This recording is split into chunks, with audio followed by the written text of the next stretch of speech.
అధ్యక్ష, మొదటి ప్రశ్నకి సమాధానం. ఏపీఎస్ ఈఆర్ఎంసీ చట్టం అనేది 2019లో ఎనాక్ట్ చేస్తాం జరిగింది అధ్యక్ష. రెండో ప్రశ్నకి సమాధానం ఈ ప్రశ్న ఉత్పన్నం కాదు. మూడో నాలుగో ప్రశ్నకి సమాధానం గైడ్ లైన్స్ ఫిక్స్ చేస్తూ ఆనాడు ఇచ్చిన GO number 53, 54 high court set aside చేస్తాం జరిగింది అధ్యక్ష.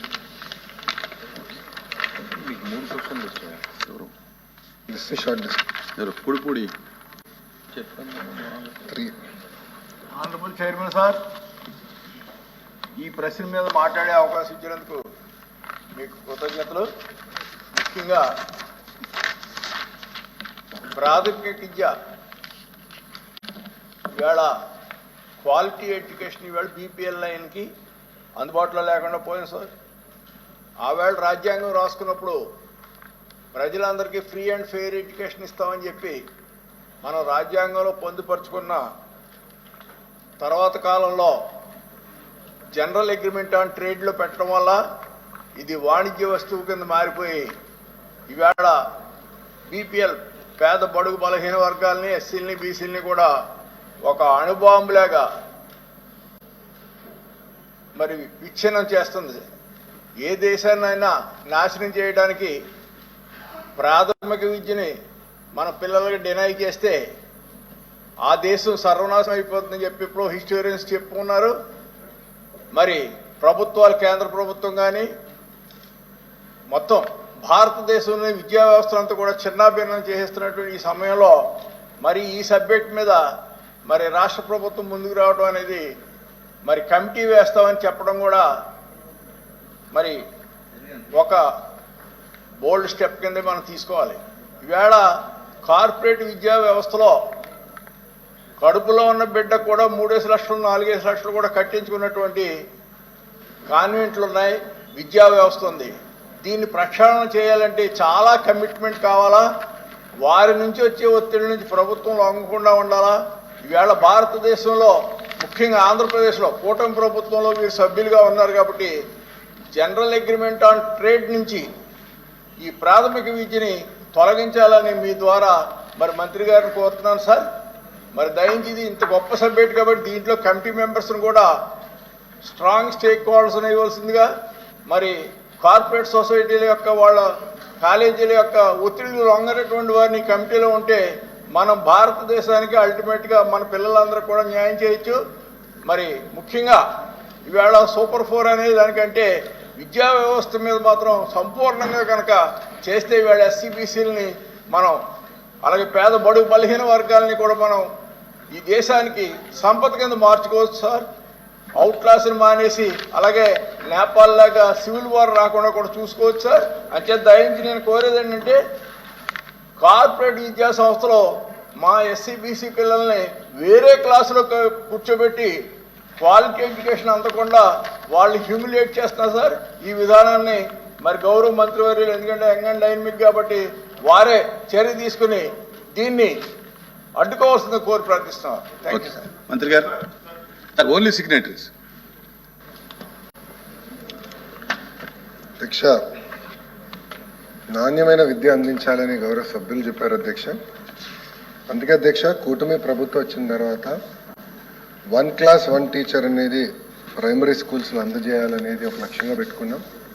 దాంట్లో మీరు చూస్తే 117 జియో వల్ల కేవలం 1200 పైచిలుక 1 క్లాస్ 1 టీచర్ పాఠశాలలు ఉంటే ఇప్పుడు సుమారుగా 9600 ప్రాథమిక పాఠశాలలు 1 క్లాస్ 1 టీచర్ అందజేశారు అధ్యక్ష. అంటే ఫస్ట్ క్లాస్కి ఒక టీచర్, సెకండ్ క్లాస్కి ఒక టీచర్, థర్డ్ క్లాస్కి ఒక టీచర్. బహుశా భారతదేశంలో ఏ రాష్ట్రం కూడా ఇంత సంఖ్యలో చేయలేదు అధ్యక్ష. అని మనం చేసాం అధ్యక్ష.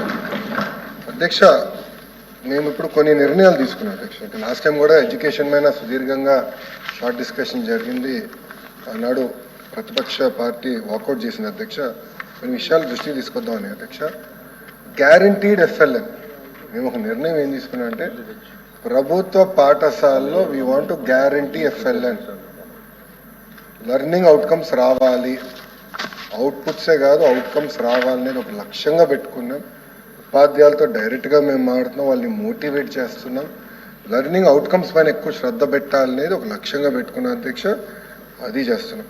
దాని తర్వాత అధ్యక్ష, నైతిక విలువలు సమాజంలో మార్పు రావాలంటే నైతిక విలువలు అనేది చాలా చాలా అవసరం.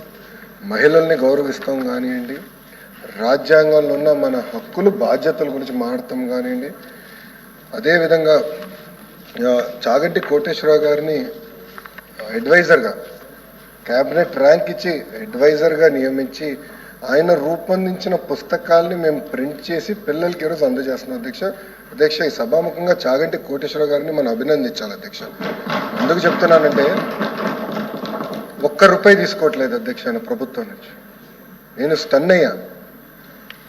కనీసం ఫోన్ కూడా తీసుకోవట్లేదు ప్రభుత్వం నుంచి. క్యాబినెట్ ర్యాంక్ అయి ఉండి వాహనం కానీ జీతం కానీ వాటర్ బాటిల్ కూడా తీసుకోవట్లేదు మా దగ్గర నుంచి.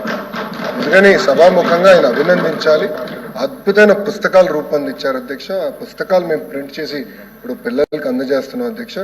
క్వాలిటీ ఎడ్యుకేషన్ అనేది ఒక నిర్ణయం తీసుకున్నాం, అందించాలని అధ్యక్ష. Learning outcomes ASR report, NAS report అధ్యక్ష. జనరల్గా దేశవ్యాప్తంగా 2 రిపోర్ట్స్ పెట్టెళ్తారు అధ్యక్ష. ఒకసారి చూస్తే ప్రాథమిక పాఠశాలలో ప్రైవేట్కి ప్రభుత్వ పాఠశాలకి లెర్నింగ్ అవుట్కమ్స్లో పెద్ద తేడా కనపడలా. As per the report, it's a fact. ఆ రిపోర్ట్లో ఉంది అధ్యక్ష. సో అది మేము చాలా సీరియస్గా తీసుకుంటున్నాం అధ్యక్ష. గౌరవ సభ్యులు ఇప్పుడు ఒక మాట అన్నారు అధ్యక్ష. ఇది ఎస్సీ బీసీ పిల్లలకి ప్రత్యేకంగా సెపరేట్ క్లాస్ రూమ్స్ పెట్టారు కొన్ని దిక్కడలని అధ్యక్ష. అది కానీ ఇక్కడ జరిగి ఉంటే ఆ వివరాలు నాకు ఇవ్వండి. ఈ ప్రభుత్వం చాలా కఠినంగా మేము వివరిస్తాం. దాంట్లో ఎలాంటి డౌటే లేదు, సందేహం లేదు మా దగ్గర. నాకున్న సమాచారం మేరకు అది ఎక్కడ జరగట్లేదు. పొరపాటున ఇక్కడ జరిగిందంటే మటుకు మీరు వివరాలు ఇవ్వండి, చాలా ఫర్మ్గా నేను యాక్షన్ తీసుకుంటాను. 1 సెకండ్ కూడా నేను ఆలోచించాను. ఎవరు స్కూల్ అవ్వచ్చు, ఎవరు కాలేజ్ అవ్వచ్చు, I don't care. Action will be firm. With regards to APMRC అధ్యక్ష, మ్యాటర్ ఇస్ సబ్ జుడిస్, కోర్టులో ఉంది. కోర్టు నుంచి బయటకు వచ్చిన తర్వాత నేను ఎలాంటి యాక్షన్ తీసుకోగలుగుతా. అది మేము లీగల్గా ఎట్లా చేయాలో అది మేము టేకప్ చేస్తాం.